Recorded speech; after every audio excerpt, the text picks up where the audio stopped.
श्री स्वामी समर्थ. भक्तांनो, प्रत्येकांना वाटतं आपला दिवस आनंदात जावा, पण अशा भरपूर अडचणी असतात की ज्या आपण कोणाला सांगू शकत नाही. त्यावेळेस आपल्या समोर एकच प्रश्न असतो, तो म्हणजे काय करायचं. काय करायचं आणि आयुष्यात काय होईल हा प्रश्न सर्वांना सतावत असतो. परंतु काही लोकांचं मत असतं की आपल्या समस्या जगाला सांगून काय फायदा.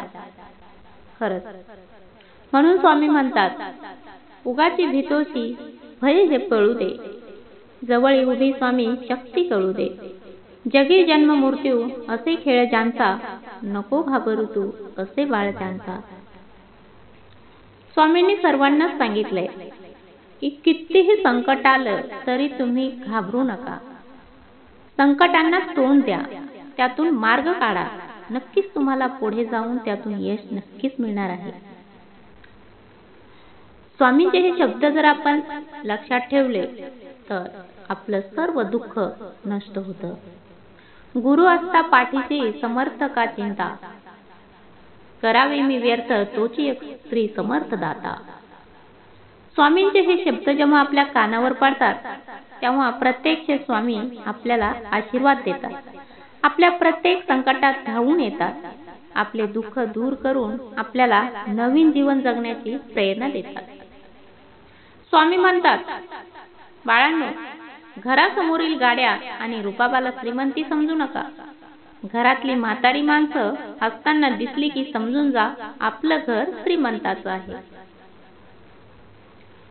खरंच स्वामींचे जे भक्त आहेत त्यांनी आपल्या चॅनलला सबस्क्राईब नक्की करून ठेवा. अशाच नवनवीन कथा आणि स्वामींचे विचार, स्वामींचा आलेला अनुभव मी तुम्हाला तुमच्यापर्यंत पोहोचवणार आहे. स्वामी म्हणतात, खरे नाते तेच असते जे तुम्हाला भूतकाळासकट स्वीकारते, वर्तमान काळात पाठराखण करते आणि संकटात तुम्हाला धीर देते. आपण कधी कधी काही संकटांना खूप घाबरून जातो. सुचत नाही त्यावेळेस काय करावं नेमकं. परंतु एक गोष्ट लक्षात ठेवायची, अशक्य ही शक्य करतील स्वामी. माझे कर्म हेच माझे भाग्य असे समजून काम करणारा कधीही हरत नसतो.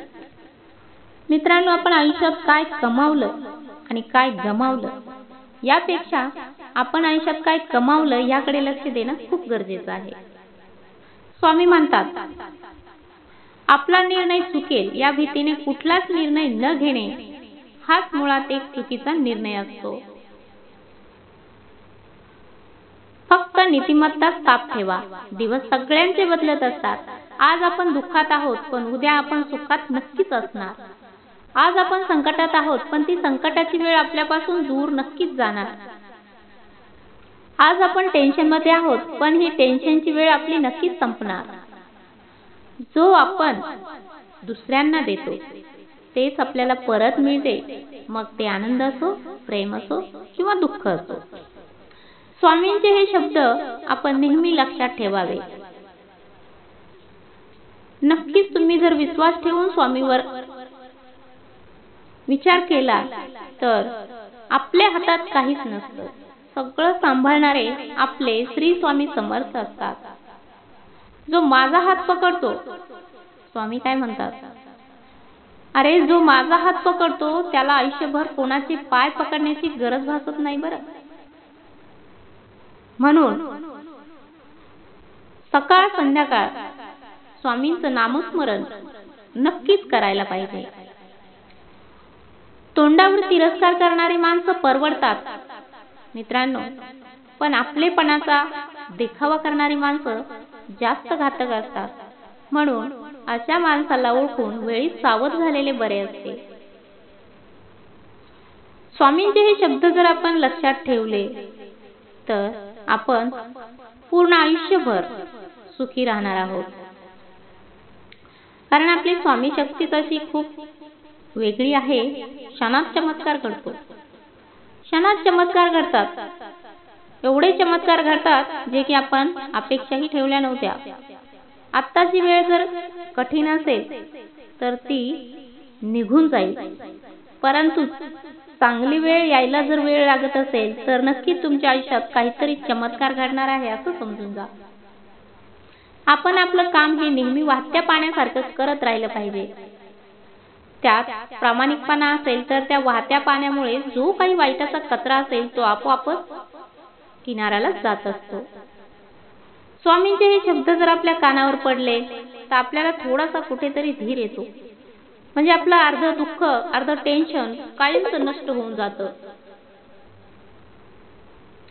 आणि असं म्हणून आपण कधीच कोणत्याच गोष्टीचं टेन्शन घेऊ नये. काही वेळा नियती तुम्हाला मुद्दाम अनपेक्षित संकट देते. ते फक्त आपलं कोण आणि परक कोण हे ओळखण्यासाठी. स्वामींचे हे शब्द, स्वामींचे हे उच्चार, स्वामींची लीला, स्वामींचा आशीर्वाद हे सर्व आपल्या पाठीशी असेल ना तर दुःखाचा दिवस सुद्धा सुखात जातो.